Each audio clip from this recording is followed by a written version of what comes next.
podcast for those who suffer, which is everyone. It's a space where we can speak honestly about what it feels like to be in desolate places without losing hope. Welcome to In the Thicket. Welcome to Advent. We're starting this week with our first book study of the book Cry of the Heart by Lorenzo Albacete. So if you don't have it yet, you can still grab it and follow along. But even if you don't grab it, even if you haven't read any of it, the conversation is easy to follow along with. And this week we're talking about what it means to co-suffer with people. And we're also talking about the concept of putting God on trial for suffering.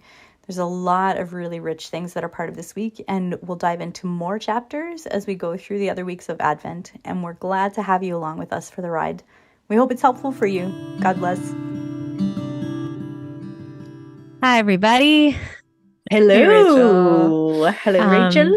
Welcome, listeners. I am joined today, Rachel, am joined today by my beautiful co-hosts of In the Thicket, Erin and Nicole. Yes, I am Erin. And I'm Nicole.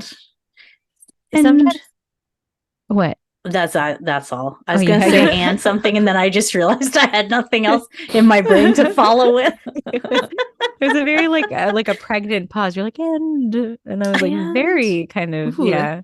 We're going to get profound really quickly. Oh, never mind. Yeah. No, yeah. Right. Yeah, exactly. No. It's like, it doesn't happen to me that often, but I think it happens to all of us. Like when you raise your hand in class and you have like a burning thought, and the second you get called on, it's gone. And you're like, I swear to you that I was thinking about this and there was a thought that I had that I wanted to say and now it's gone. Yeah. And it was good. And it was not. It was good. I had a brain fart at supper, just to share.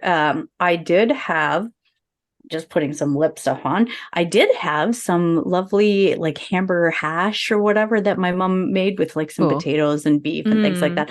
Yummy. So I put it on the counter, and my my family has this like I got a counter composter thing that I talked about on other episodes, right? Going? It's amazing. Okay, you got to tell us about that.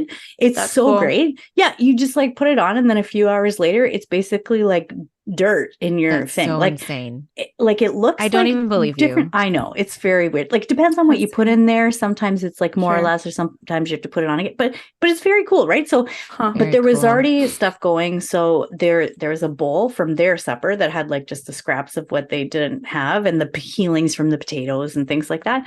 Anyway, so then my cat was on the counter and she's meowing and I'm like, okay, you want some food? So I go over and then I go to take, she's so picky and there's like a little bit of food left in her dish. So I was like, okay, I'll put that in with the compost stuff and then I'll get you some more food. Except I went over to the counter, definitely dumped the cat food into my dish of heated up hash stuff. And I was like, no! And so then like sad. Grabbed a spoon immediately from the thing and just scooped right under it, just like got everything, and then was like, I'm just gonna pray because I'm so hungry and this is already heated up. I'm just gonna pray that there was no cat food juice that went in. Oh my God. I ate it, it was fine. So bless you. You know, it was good. Anyway, so that was my adventure. If you start like, that was my brain part. You know, sprouting like a tail or something, or like you get right. like oh my gosh, you turn it. This is your origin story, Erin. This is your Catwoman origin story. Wow, awesome! That time that I day. like a dummy dumped the cat food in my dish and then started meowing. Yes, and now you have superpowers. That's right. I wish. Wouldn't it be nice if that worked out that way?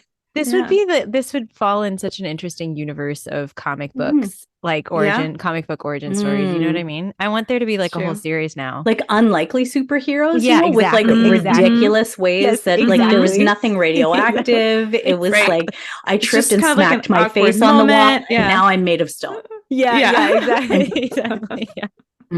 Yeah, but your story would be pretty up there for I think a winner. That is a good one. I was just too hungry and I prayed no cat juice would be, but there was, and it was on a molecular level radioactive. That's right. Yes, so that's how you turn into Catwoman. Okay, well, stay tuned, folks. We'll see what Stay happens. tuned. Yeah, exactly. Exactly. So how are you guys? That's how I am. I ate cat food today. How are you guys? You did it. Do you want me to go It first? was like simultaneously, we were both like, yeah, it's We're like, November. Yeah. Yes. Okay. I'm trying to tell two different things. I'll tell you both things. So this weekend, so I mentioned last episode, or I think the episode before that, my grandmother recently passed away. So I was able to go up to Montreal for the funeral this past weekend. So it was a real quick trip, Thursday to Saturday. But it was just really beautiful to be there. I was really grateful to be able to go and just be at her funeral and be with family. And my dad is she had 13 children. And so, or 13, and yet 12 are still alive. She actually she told a story. She had her very first baby. So I guess, baby number 1, but it's the 14th, adds up to 14 kids. She lost, baby was born premature and then died. And it was very difficult for her. So I just learned a lot about her, really, just being able to hear all these stories. But also I don't get to see my family very often, especially my extended family. I almost never get to see them, maybe every 5 to 10 years or something for a lot of my cousins and stuff. So it was beautiful to get to play music with them, on Friday night, for about 3.5 hours. It was just multiple guitars and people just singing all kinds of songs. So it was great. So amazing. That was beautiful. Now I'm back and worked this week, and it's American Thanksgiving as well this weekend, or as they call it in the US, just Thanksgiving. Yeah. And I think we've made that joke before, but I'm just going to make it every time. Yeah. And my plan is to work on my dissertation this week. So y'all can pray for me because I don't get many windows of time to really work on it. And I'm really trying to finish it up this year. Or this, school year. So Awesome. Yeah. So that's where I'm at. Just in between, just lots of things, but it's good. Yeah. I mean, I very quickly, we're in November, so papers are, abounding everywhere in abundance in my life. And so I'm just working on a paper right now that, it feels so slippery. I just can't get my thesis. And I feel like I've been working on it for a long time and I just can't nail down. And I'm one of those people who cannot write until I have my thesis. I just can't. It's not even, it's just how I built. Yeah. I don't even know. But as somebody who now grades a lot of papers, I appreciate that. That's a good thing. Yeah. I mean, not this meandering stuff that starts in one place and then ends up in this totally different place that is not even alluded to in the beginning. Things like that. I mean, you're not really, so you're supposed to have, at the end of your, but some people do it differently, right? Where you start writing and then your thesis kind of comes to you and then you kind of clean things up and tighten things up. That's helpful. And I have had some experiences of that, but for the most part, it's I have to know where I'm going right at the beginning. And then I can sort of get there. Even if it's not articulated, it's in my head. You know what I mean? I have it in my head. You have some sort of clear idea and you're yes, that's right. I need a mental roadmap. Anyways, so that's where I'm at. So I'll take prayers too, honestly. I'll take prayers. Erin, for Catwoman. Sorry. Listen, I would just like to also apologize to listeners because I was doing some promo stuff and I have this cough still. So I realized that there were a couple times that I was coughing in the last episode that I didn't mute myself. And it sounds like this. Okay. Do you guys hear? Does it sound weird when I do that? Yeah. You don't really hear thing. Because when I robot. In the playback, it's like this weird noise. So anyways, if you hear that and you're not watching, so you're not seeing me cough, there's not a dying everything animal is fine in our episodes. Yeah, everything is okay. But I will try and mute us. That's her cover for turning into a cat. This is what I'm saying. Is it just plays really well into the whole Catwoman origin story situation. Yeah, it's hairballs. That's what I've developed hairballs now. Oh man. Okay. Yeah, no.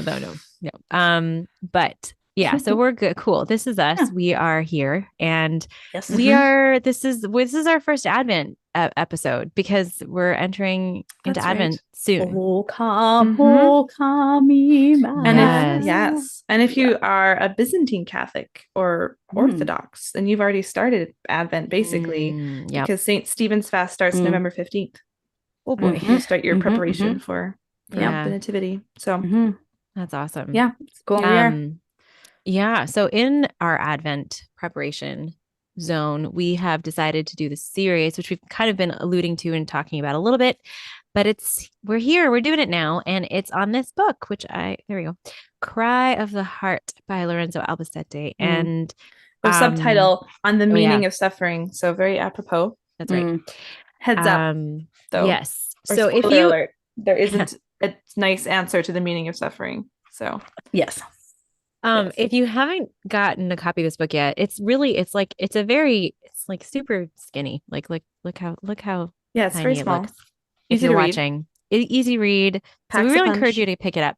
It's not even that it's not super expensive. It's $16 US, I think. So yeah, it's not terribly expensive, and I think you can also get an ebook of it. I don't know, maybe.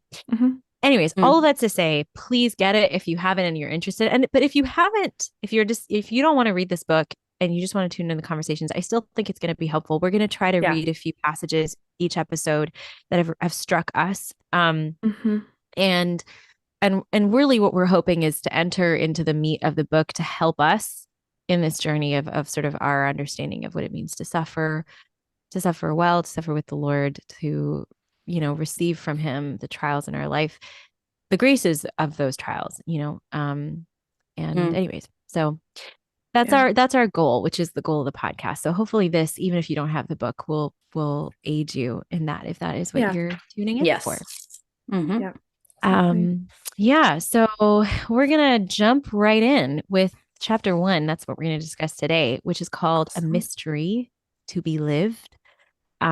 And it basically frames suffering as, if you go back to earlier seasons of ours, we really kind of started talking about suffering in a similar language, where we're really thinking like we really experienced suffering at that time in our lives as like, this is a very mysterious reality. There's something very strange and holy and sort of knowable in some ways about suffering, and it can only be known in a certain way through living it, so that's kind of what he's helping us get into in this chapter. So just to kind of get us started, maybe Erin, what stood out to you about this?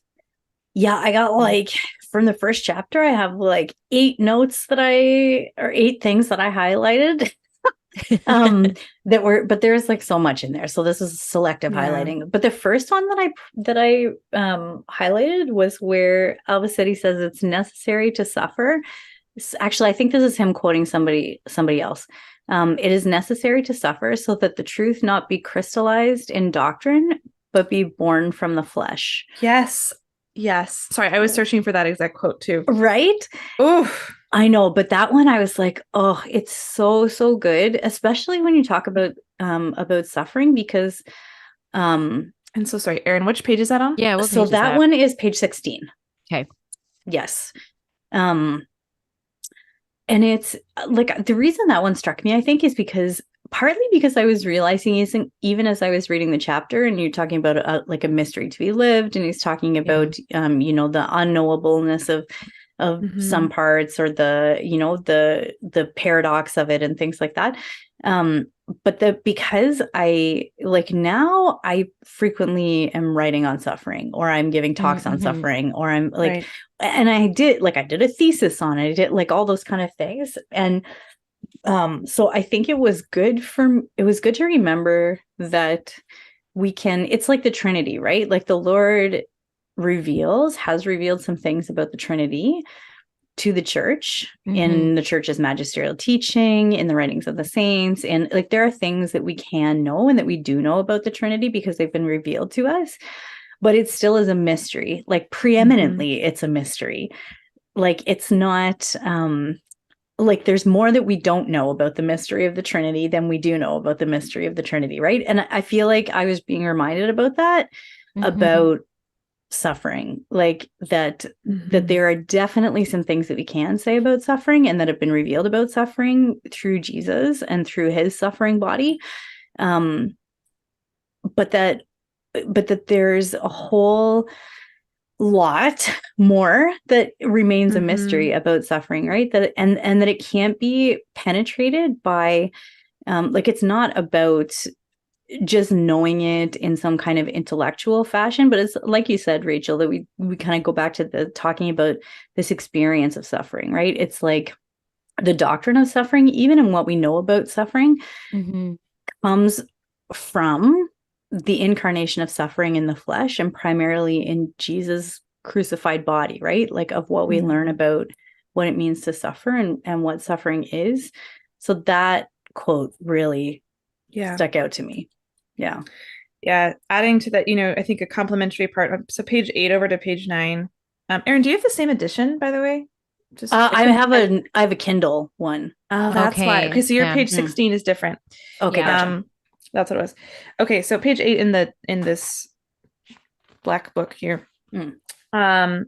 Yeah, he says he's talking about Emmanuel Mounier, the founder of the French personalist philosophical movement. And he's saying the most important aspect of human life is divine restlessness. And he calls it a divine lack of peace within our hearts. A permanent search for the meaning of life. And an interest imprinted on unextinguished souls who are those who are not paralyzed by temporary satisfactions or ideological answers to all human questions. And I think that was really striking because it kind of adds what you're saying, Erin, that it's not, we don't have, like, if we think we have answer, like, yes, the church talks about suffering, but ultimately there's not a good answer for suffering. And instead, suffering reminds us of these deeper questions about the meaning of life. And he's saying, in the personalist movement, like that is actually part of what it means to be human. And it's not saying like, therefore suffering is good. Like, that's not what I'm trying to say, but just that, if we approach suffering, or even approach, we've talked about this of kind of what not to say, but trying to like give people like nice answers or things to help them when they're suffering. It actually is moving further away from what it means to be human. So I think like on that note, so sort of jumping off of what you said, Erin, the very first part of the chapter, he talks about people who have been angry at God when they've suffered, who have questioned whether God is good, and all of those things, this quote, he says, this, in the program, the Millennial Pope, Germaine Greer speaks movingly about suffering and God, and I was asked to respond to her cry. So this is somebody who's a self-proclaimed atheist, and she said, in a quote, she says, "In face of the sufferings of children in Africa," she added, "if God exists, I hate him." He says, "What could I possibly say in response? Not only would a prepackaged religious reply have been insulting, but I also found an echo of her words within me." And he talks about this, and he actually says, contrary to maybe what we kind of think of as Christians of like, oh my gosh, we shouldn't say things like that. Like what? He kind of says that to co-suffer, and this is a now quote on page 5, to co-suffer is to be willing to serve on the jury in the trial of God and to risk our own faith by identifying with those who suffer in their questioning of God. He says that is what it means to suffer with. And that he says that that the first appropriate response to big suffering is to doubt God. And he says basically, like, unless you allow yourself to have that anger and doubt and questioning of God, you cannot move to the next stage through suffering, through coming to say, well, and he talks about this. He says, only in allowing myself to experience this anger did I then come to the next thought, which is, but this can't be all there is. This can't be the ultimate answer, that anger is everything. And then that leads to more, leading deeper back to God, right? But he had to go through that. And I don't know, I thought that was very profound because, I think it's so easy as, just different times that I've gone through suffering to feel like I have to really hold on to faith and hold on to trusting in the goodness of God and trusting. And I think that there is something truth to that, in that we want to ultimately come back to that. But he's saying, like, if you try too hard to just tell yourself all these truths, you're not acknowledging the obvious, is that there is something profoundly absurd about suffering, and that it doesn't make sense in light of a God who's supposed to be all good and all powerful. And to let yourself acknowledge that is key to actually dealing with suffering. So I just, I think that was a really, he just leads with that. And it's so profound.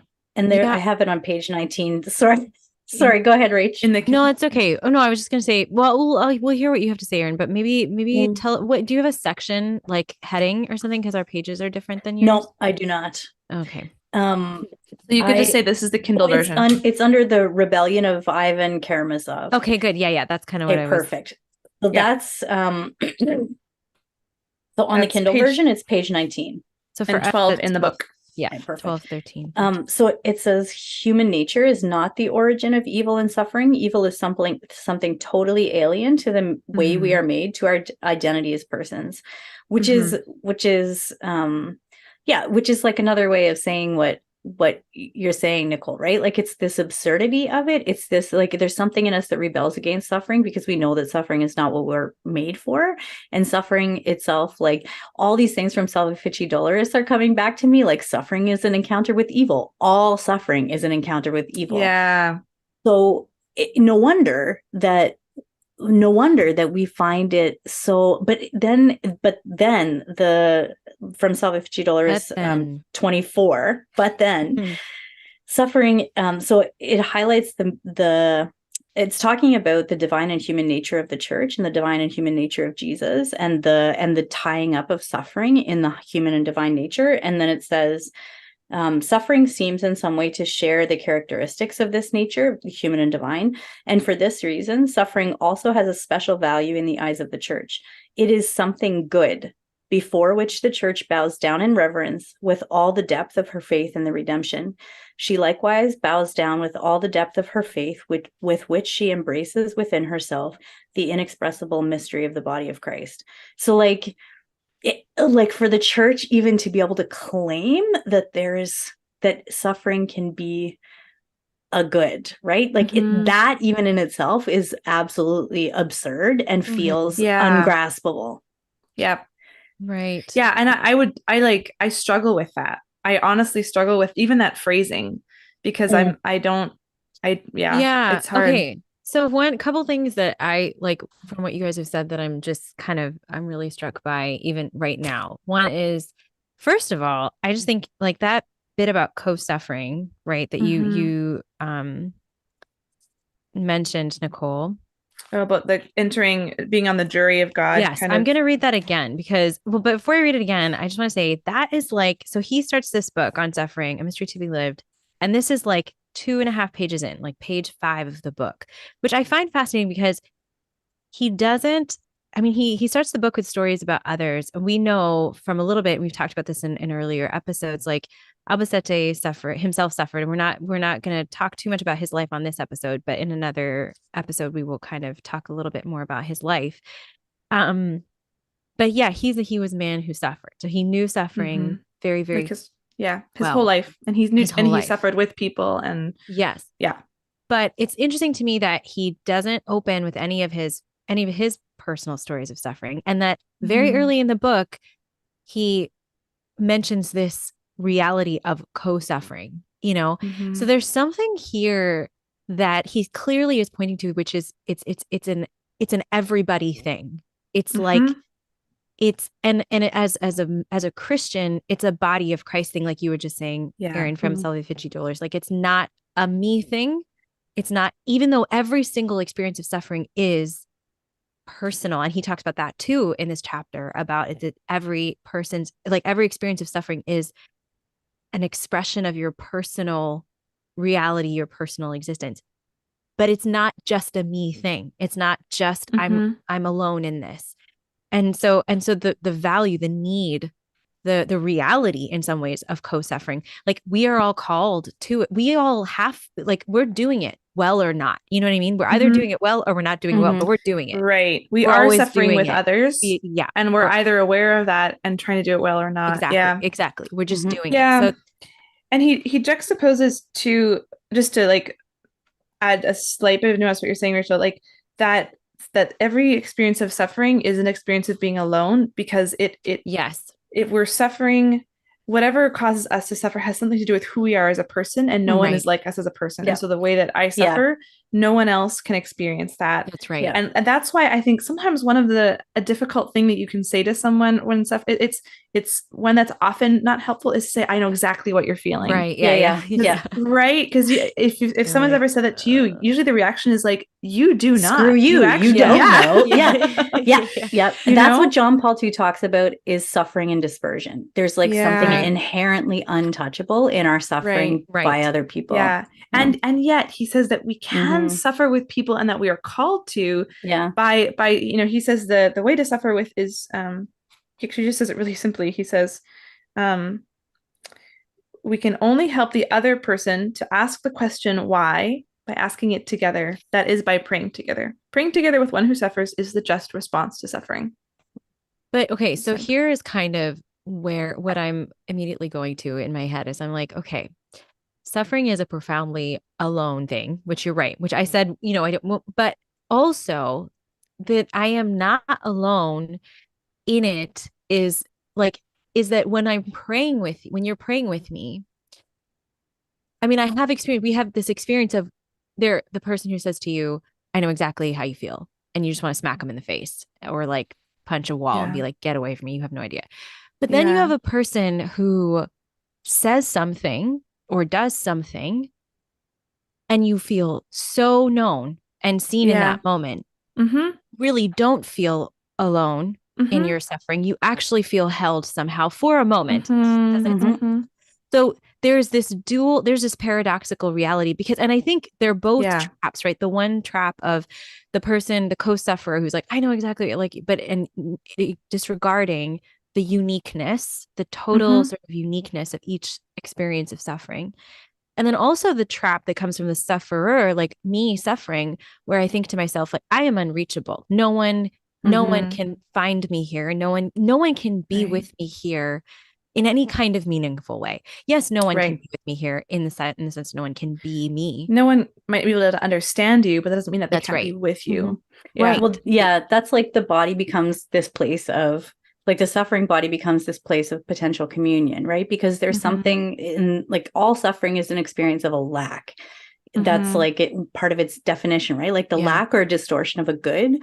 And so then in some way, like, even if there can't be a direct restoration of the good, like if there's somebody who's experiencing cancer, the person who is like entering into this communion with that person can't necessarily make up for that good of lacking health. Yeah. But there can be still a communion that's formed by the person, because, like, between those two persons, because the need of the one who suffers is ultimately for, like, love, right? And for care, like for communion. And that can always be provided in some way by the person who responds to that in light, right? Exactly. Who co-suffers, who uses that thing. So it's like, there's also at the same time this paradoxical sense of, like, there's a profound communion that can be formed between someone who suffers and someone who's responding to them, at the same time as there's this profound loneliness. Which is like, so paradoxical. It's a paradox. And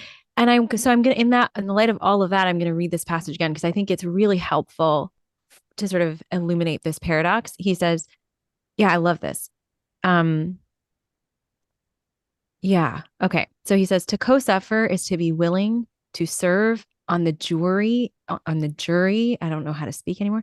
To co-suffer is to be willing to serve on the jury in the trial of God, and to risk our own faith by identifying with those who suffer in their questioning of God. And there are so many things, because, okay, first of all, to be willing, right? To be willing. I think that why is suffering sometimes alienating in ways that maybe it doesn't have to be if the body of Christ is really being the body of Christ? Because it's very scary. We've talked about this in earlier seasons. It is very scary to be close to a suffering person. It's actually because it's a contact with evil. It's a contact with evil. And so who wants to be in contact with evil, especially when you're not the one who is like the direct link. Right? So to be willing, first of all, that is a grace. I think that's a grace that we have to pray for, that grace to truly be willing, to co-suffer. Yeah. And right? I think that there can only be a willingness to co-suffer, because I do think, I'm just thinking of my own encounters with people who've really suffered.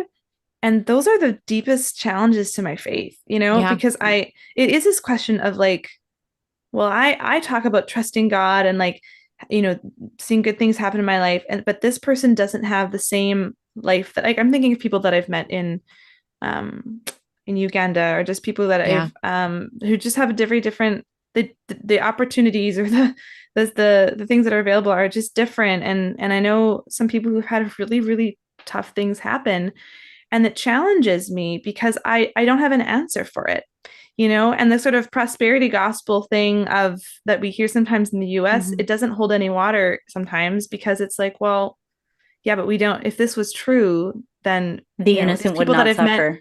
Right. And so it is hard. So I think like, the only hope that there is in terms of like being willing to co-suffer and let your own faith be challenged is in, and I'm going to find this here. He says, suffering puts us in the presence of someone very great. And he says, if this someone very great is not, someone is not, we're not talking about the origin of the horrors experience, which is, evil, then this someone must be someone who can descend into the hell that we have encountered. This someone, capital S, someone, must be capable of love even in hell, for hell is to not love anymore.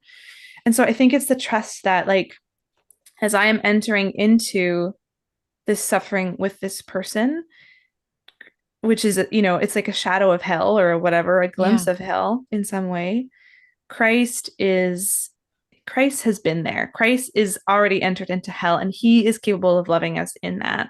And so if I lose myself in this person's suffering, Christ will get me. Christ will find me, I love that, because I think like this is sort of the key that he's trying to get to. I think you can only be willing to serve on this jury, right, where God is on trial, if you really have faith in who God actually, like, there's a kind of a strange, like, it's not that faith that we were talking about of like, well, I gotta sort of white knuckle this and like just like sort of like believe in this stuff. It's like I have to trust that God is innocent. I really have to trust that he is, and I have to trust. And I think where your heart is when you're willing, in your willingness, if your heart is open to this trust in some way, then it's a very valuable gift you have to offer to the person you are suffering with, right? Because oftentimes, I think when we are in a very precarious place where God is on trial in our lives and we don't understand what he's doing, we really need someone to be sitting in the jury with us who knows that he knows what he's doing, kind of, you know what I mean? Without it being it being sort of like a placation, but just someone whose presence there really understands the seriousness of this trial, really understands the seriousness of what's at stake here. And I think it's hard. Unafraid. And yet is unafraid. And it's hard to be that person sometimes. It is. Because you have to, you have to be unafraid enough to not defend God. Yeah, exactly. Yeah. You have to trust enough that God can defend himself to not have to defend God to this person. Yeah. And to actually just say, this doesn't make any sense. This is absurd. I also don't understand why God cannot.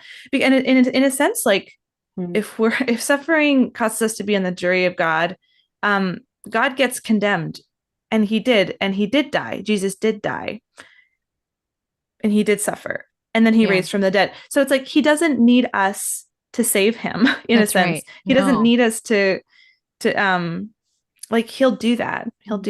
And yet, and yet there's probably a time for maybe drawing someone or I don't know. It's I don't know. It's you don't want to, I think there's a difference between like entering into despair and entering into the questioning, so that's different nuance, but it feels dangerous, because like, to even be the person who enters into that, like, I'm thinking of, so I'm looking at, for me on Kindle, it's page 23, but it's under the heading A Transforming Event, where he says, paradoxically, the drama of innocent suffering can move us to deny God and hate the very possibility of God's existence. The drama of innocent suffering that can move us to deny God and hate the very possibility of God's existence can also lead us to discover God. And sometimes I think that, like, I know for me that it's been easier to enter into the sufferings of other people because I've experienced intense sufferings of my own, because I've put God on trial in my own sufferings. And there's been, like, I've found like, even in the last few weeks, I really found that actually there's a stability in my heart that I didn't know that was there, that has the ability to trust God and to just even put things in a frame of like, oh, you know the plan, God, like, you know it bigger. Like, I can't see everything, but I trust you. Like, if this bad thing is happening right now, I know there's a reason, or there's going to be something that you're going to bring from it that's free. Like, so there's like a newness in me, but then also because I've put God on trial in that way in my own life, and because he's given whatever grace to, you know what I mean? Like, to see, like, to lead me to discover him in that, then that's what makes it possible for me to more readily and willingly enter into the suffering, like to co-suffer with other people, right? Because then the question is, it's like there's like this principle in ecumenism, right, that says that you should only enter into like ecumenical dialogue when you're very firmly rooted in your own beliefs, because then you have the freedom to question, you have the freedom to actually dialogue without being defensive or without, you know, like to really examine things very freely. And I feel like there's something very similar with suffering and co-suffering with other people, right? Is that if we haven't experienced that, or we're just grappling with these things for the first time in a really intense way, then how destabilizing is that when it's like we're putting God on trial with another person, but then also it's the first time that we're putting God on trial. Exactly, and then right? No, that's not. And so I think that the co-suffering, then it's more than a dyad, like, you know. And he says that. Yeah, he says that, right? Yeah, you know, so that the person, well, like he talks about like a community of redemptive suffering, right? Well, also he talks about this is at the end on 18. He says, in the end, human love by itself is always confronted with death. You cannot love someone so much that you can prevent that person from dying.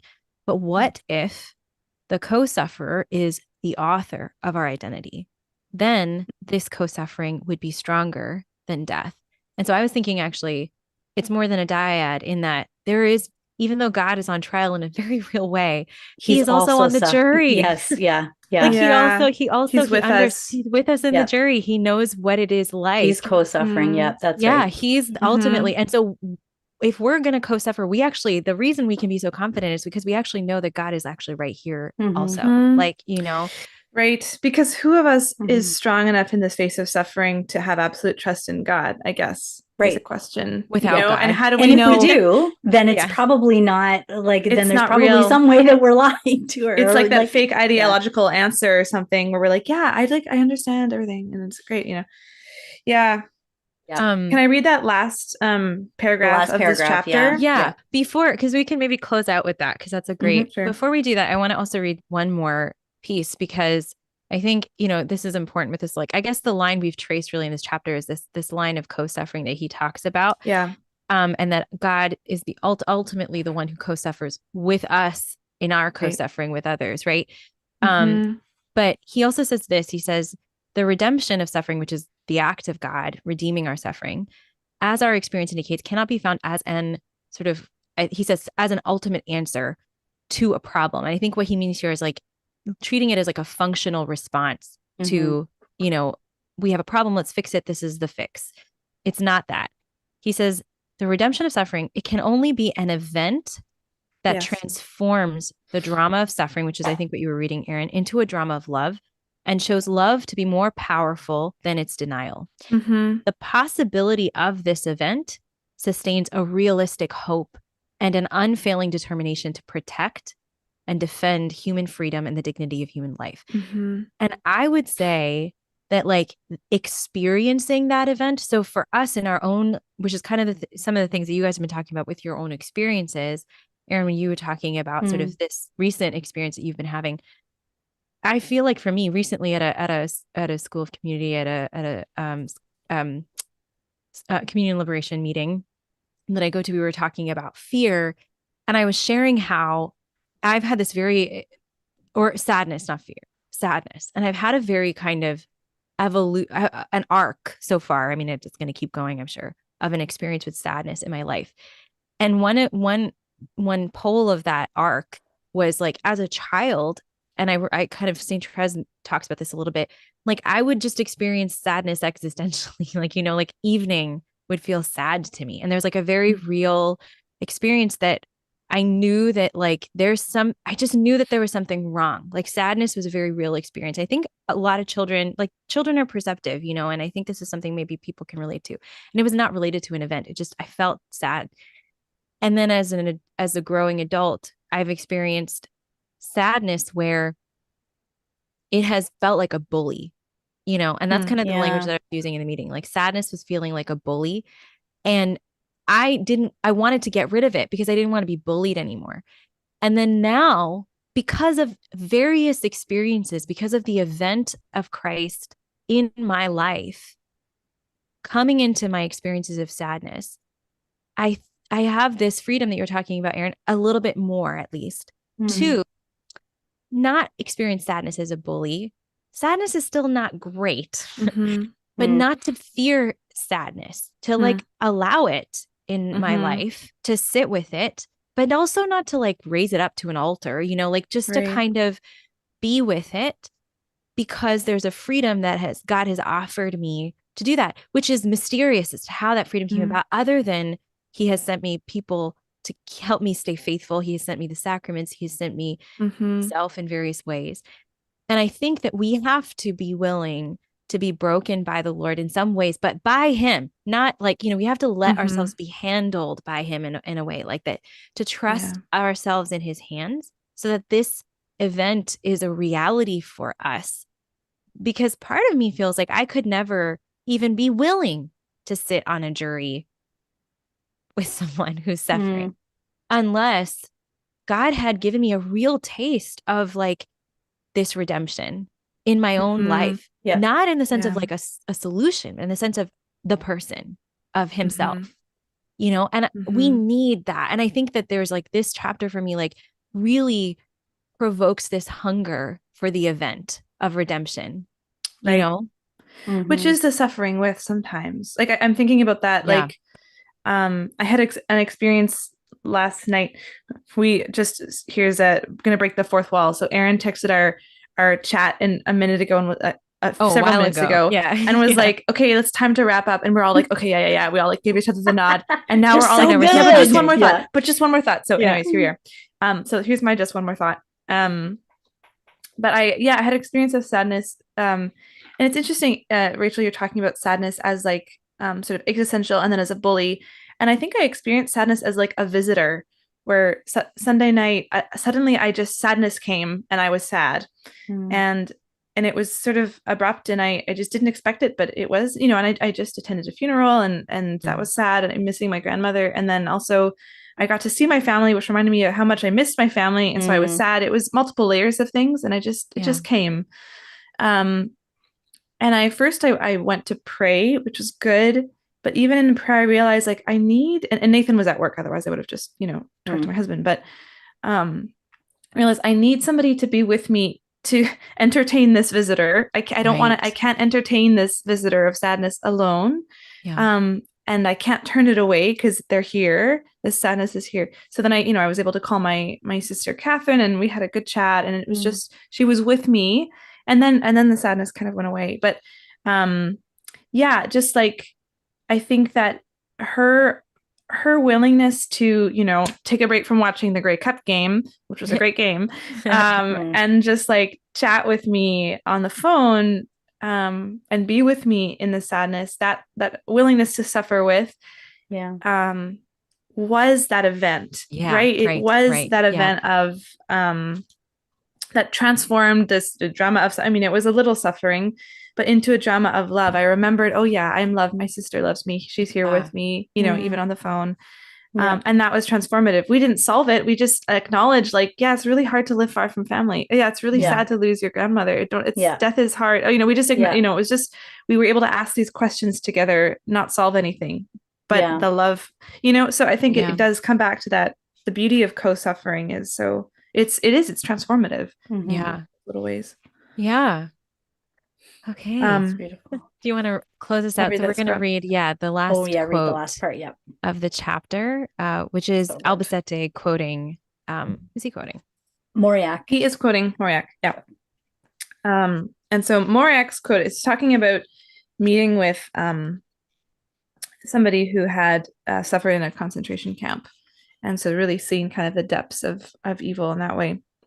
So Mauriac says, "What did I say to him? Did I speak of that other Israeli, his brother, who may have resembled him, the crucified, whose cross has conquered the world? Did I affirm that the stumbling block to his faith was the cornerstone to mine, and that the conformity between the cross and the suffering of men was in my eyes the key to that impenetrable mystery whereon the faith of his childhood had perished? We do not know the worth of one single drop of blood, one single tear. All is grace. If the eternal is the eternal, the last word for each one of us belongs to him, to God. This is what I should have told this Jewish child, but I could only embrace him, weeping." Mm. That's really beautiful. It's just so beautiful, right? Yeah. It's just that it's like, So just a little lighthearted conversation to just ease us gently into the season of Advent. They came to a podcast about suffering. So, you know. That's right. Oh, I would like to shout out, just to say, I'd like to shout out Annette. Hi, Annette. Annette is the wife of a guy named Ed Bonke. So hi, Ed. Hi, Ed. Nicole will know Ed. Yes. So Ed and Annette are from Winnipeg, but I had never met Annette yet, but I knew Ed, like we're friends from way back when I lived in Winnipeg, whatever. And so we went to a consecration of like a consecrated virgin this past weekend. And so they were there, Annette and Ed, and I was just standing over talking to somebody, and all of a sudden this woman comes up and she's like, "You don't know me. We've not met, but I listened to the podcast. I feel like I know you." And it was Annette, because she's listened to so many episodes of the podcast. Awesome. It was the sweetest thing. And it's true. She was great. Yes, we got to have a good conversation, but I was like, oh, we'll have to say hi, Annette. Shout out, Annette. You know, can I do a shout out as well? I want to shout out Jacob. So Jacob is my first cousin's son. So he's my first cousin once removed. And, you know, I've not met Jacob many times in our life, but he listens to our podcast. And so when I was at my grandma's funeral this weekend, the first thing he said to me, well, you know, he said hi, and then he's like, "Hey, I love your podcast." Like, that's awesome. And he's, you know, so it was just really nice. You know, whenever I see my cousins, I have to I'm like, my brain, I'm in high like thinking mode, because I'm like, I have to remember everyone's name, and like I've only met these people like a few times in my life, but they're like my cousins, and I'm really bad at social media, you know. But so it was nice to like connect with Jacob, who's you know, kind of has this connection. So shout out to you, Jacob. Cool. Hey, Jacob.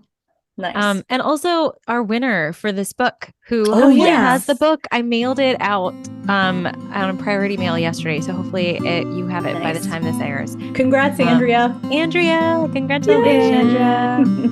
Yeah. Okay. Bye. See you next time. Bye. Thank you for joining us for this episode of In the Thicket.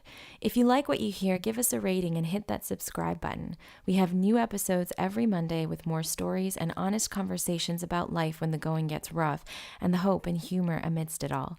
We'd love for you to join our community on Instagram and Facebook at In the Thicket Podcast. While you're there, let us know how we can pray for you. God bless, and see you next week.